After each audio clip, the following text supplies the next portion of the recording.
Ooh, it's an indoor-outdoor vibe.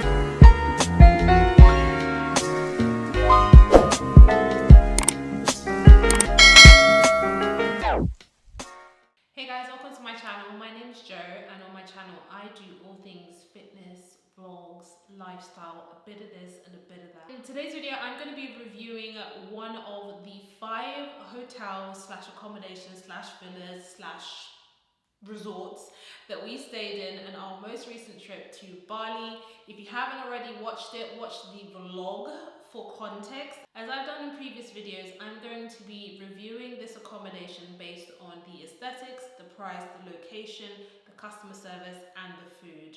So let's get into it.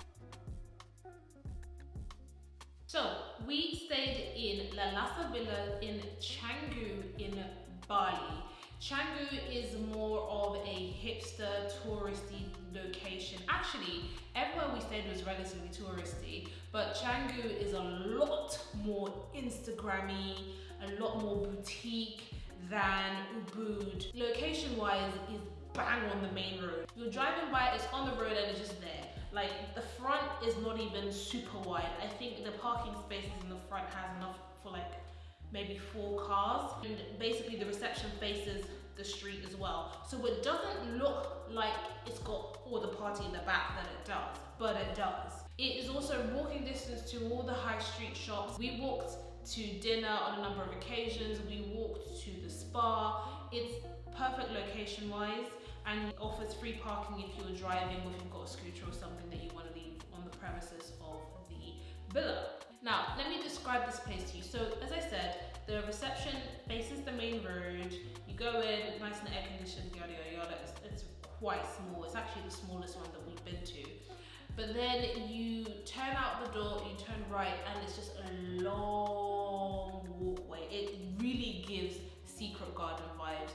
It's a long walkway, and then you're out into the open and you see the pool, you see the garden area, you see the restaurant area, and then you still proceed to continue walking, and then you have the rooms. That's where our room was. There were rooms on the way, like on these pathways, but where we stayed was pretty much at the very back of the accommodation, the site, if you want to call it that. So we heard absolutely nothing. It was silent, it was golden, it was secluded. I loved it. The food was actually pretty good. We had breakfast on both days. Unfortunately and surprisingly, the breakfast wasn't included in our booking, which is very weird because all the accommodations we'd stayed so far, I made sure that I had paid for breakfast. But in any case, it wasn't any more expensive than if we'd gone out for breakfast, which I appreciated because sometimes having food in the hotel tends to be a bit more pricey than if you'd gone out. Overall, I would rate the food a solid 8 out of 10. We have nothing to say it was terrible, but it wasn't mind-blowing either, but it was definitely above average. I would give it that. Customer service was again very good. When we arrived, they had actually changed our room from what I had booked, so they'd inadvertently given us a bigger room, but I wanted a particular type of pool, which was what I booked, and so I went to make a complaint and said I wanted the exact room that I booked. I didn't want to change in the room, so they took us to the room that I had originally booked with the type of pool that was included, and then I decided I liked the room and I wanted to go back to the original place. tell good customer service. I'm not in the business of being a nuisance or pissing people off or just being an annoying customer. But the fact that I had flip-flopped and nobody gave me grief, nobody, you know, I did deserve to be given the bombastic side eye, but they didn't give me grief, and so for that I'm very grateful. They let us go back to the first room that they had upgraded us to. As I mentioned, they have a WhatsApp concierge service. They are responsive when I have asked questions. They came back to me really quickly, nothing negative to say there at all. They were also really friendly. They had 2 dogs on site, one called Wi-Fi and one called Twitter. The dogs are, again, friendly. They don't come into your room. They actually just stay at reception, or they will wander around the pool. They do come up to you at breakfast with puppy dog eyes, hoping that they will get food from you. On the first day we gave them food, then they came around the second time, we were like, no, we're paying for this breakfast, you do not get to eat it, okay? This accommodation had mosquitoes galore. We've been here less than an hour, and look, I've already got a welcome to Canggu mosquito bite. Look at that bad boy. It's not the biggest one that I've got so far, but it's still growing and it's quite itchy. I think one of the biggest ones I have is that one. Look at how red it is. Ooh, it's humongous. They feasted on me, listen, and I'm actually glad that this was the last place that we stayed, because by the end of our stay I was scratching all over and I was ready to get out and come back to the UK, which is quite disappointing because overall I had a great time in Bali. But when we first arrived, the room door was actually open, so the villa door was locked. Obviously, you come into the villa, you've got your pool, you've got your actual like sliding door to enter your room and stuff. That was already open, and so I think because of that, a lot of mosquitoes were able to come into the room. Secondly, the air conditioning was not on before we arrived, so when we arrived into a hot room. Not great. They cleaned the pool. When I asked them to, they came and they sprayed the room on both nights, but that didn't stop damage from being done. I was feasted on. I had huge mosquito bites on my legs, my arms, my shoulders. Yeah, it just wasn't really good. Yeah.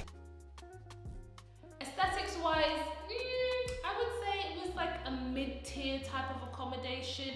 It was not basic, but it's definitely not bougie. It was alright. It was alright. The pool area was really pretty. We got drone footage, but on the other side of the pool, they were like growing rice, so it looked really ugly. It was quite muddy looking, and I'm sure maybe once the rice has grown and you know there's stuff to see, it perhaps blends in a bit more with the greenery of the whole environs.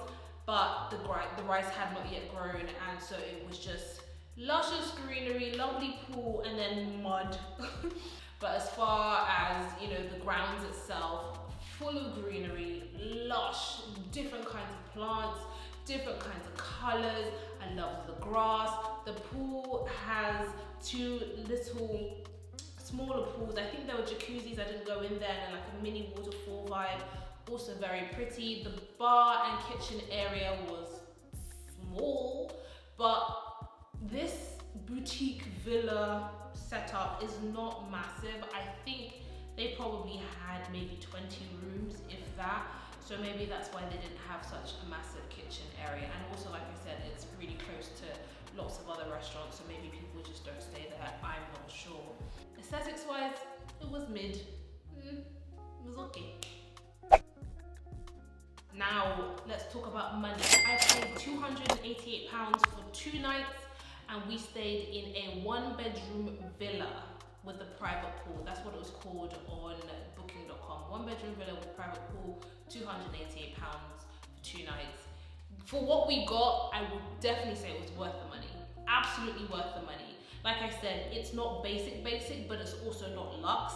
And for less than £300, I would definitely say yeah, absolutely. So that is it. That's my review of Lalasa Villas in Canggu. Thank you very much for sticking around and watching this video to the end. If you've made it this far, why don't you drop me a coconut emoji in the comments? I want to know the people who watch the video to the end. Let me know if this video was helpful for you, if you've stayed there before. Let me know what your experience was, and if you're planning to go there, drop me a DM on Instagram and I'll be happy to have a chat and answer any questions that I might not have covered in this video. So until my next video, take care, have a good day, bye!